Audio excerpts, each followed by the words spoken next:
बिस्मिल्लाहिर्रहमानिर्रहीम। कौन कहता है कि तकदीर के फैसले आसमानों पर होकर थम जाते हैं।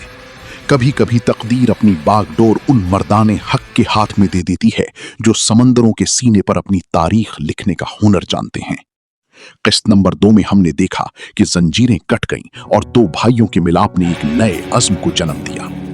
आज की दास्तान इस खूनी मार्के की है जहां पहली बार सलीबियों के गुरूर को खाक में मिलाने के लिए बारबरोसा भाइयों ने अलजजायर के साहिलों पर कदम रखा। ये कहानी है मट्टी की पुकार की, ये कहानी है तलवारों की झनकार की। निकलकर खानकाहों से अदा कर रस्म शब्बीरी कि फक्रे खानकाही है फकत ख्वारी व दिलगीरी। तेरे दरिया में तूफान क्यों नहीं है, खुदी तेरी मुसलमान क्यों नहीं है। बुहैरा रोम की लहरें अब सिर्फ पानी नहीं बल्कि मजलूमों के आंसू अपने साथ ला रही थी। एक तरफ उंदलस में मुसलमानों का लहू बहाया जा रहा था और दूसरी तरफ अलजजायर के साहिलों पर हस्पानवी बहरी बेड़े कहर बनकर टूट रहे थे। अलजजायर के बूढ़े, बच्चे और औरतें मस्जिदों में दुआ गो थे, ऐ अल्लाह किसी ऐसे को भेज जो हमें इन जाबिरों से निजात दिलाए। उनकी दुआएं कबूल होने का वक्त आ चुका था। खिज्र और उरूज जो अब सिर्फ मल्लाह नहीं बल्कि समंदर की बेताज बादशाह बनने वाले थे, उनके जहाजों के बादबान उफक पर नमूदार हुए। खिज्र की जहाज पर हर तरफ हथियारों की सफाई हो रही थी, ढालें चमक रही थीं और मुजाहिदीन के चेहरों पर वो सुकून था जो सिर्फ मौत से बेखौफ इंसानों के पास होता है। खिज्र ने जहाज की अर्शी पर खड़े होकर अपने साथियों की आंखों में देखा। उसकी आवाज में वो रूप था कि समंदर की लहरें भी थम सी गईं। ऐ मेरे शेरों, याद रखो, हम यहाँ सोना चांदी जमा करने नहीं आए। हम यहाँ उन माओं की पुकार पर आए हैं जिनके दुपट्टे छीन लिए गए। आज हमारी तलवारें म्यान से सिर्फ उस वक्त निकलेंगी जब दुश्मन का सर जिस्म से जुदा करना हो। क्या तुम तैयार हो? पूरा बहरी बेड़ा अल्लाहु अकबर के नारों से गूंज उठा। काफिर है तो शमशीर पे करता है भरोसा, मोमिन है तो बेतेग भी लड़ता है सिपाही। अलजजायर के साहिल पर हस्पानवी किला पेनिन एक काले नाग की तरह काबिज था। जैसे ही बारबरोसा के जहाज करीब पहुंचे, दुश्मन की तोपों ने आग उगलना शुरू कर दी। समंदर का पानी धमाकों से उबलने लगा। लकड़ी के तख्ते हवा में उड़ रही थी, लेकिन उरूज और खिजर के कदम पीछे नहीं हटे। आगे बढ़ो, उरूज की गरजदार आवाज गूंजी। खिजर ने अपने छोटे और फिरतीले जहाजों को दुश्मन के बड़े जहाजों के गिर्द ऐसे घुमाया जैसे उकाब अपनी शिकार के गिर्द चक्कर लगाता है।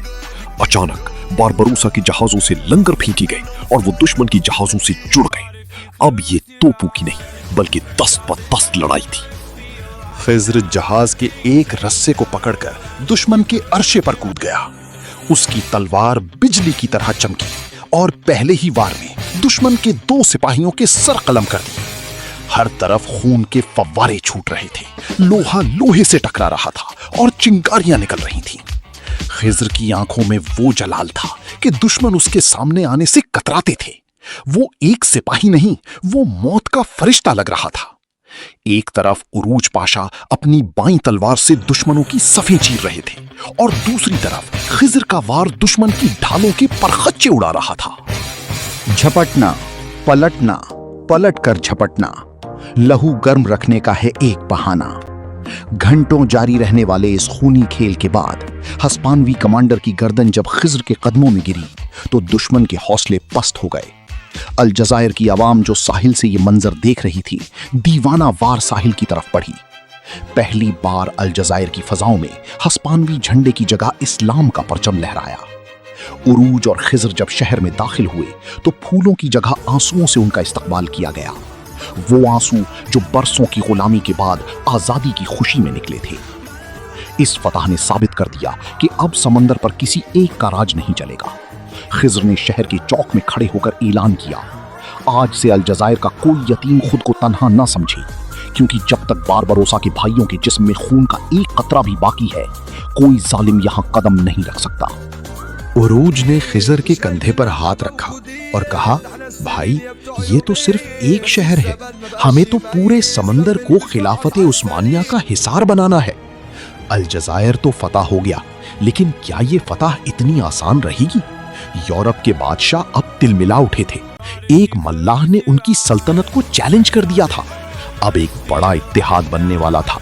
क्या बारबरोसा भाई इस आने वाले तूफान का मुकाबला कर पाएंगे? क्या उंदुलुस के मजलूमों तक पहुंचने का ख्वाब पूरा होगा? अगली किस्त में देखें, जब समंदर की लहरें बारूद की बू से भर गईं और पहली बार सुर्ख दाढ़ी वाले का नाम सुनकर रोम के पोप की नींदें हराम हो गईं। फजाए बदर पैदा कर फरिश्ते तेरी नुसरत को उतर सकते हैं गुर्दों से कितार अंदर कितार अब भी।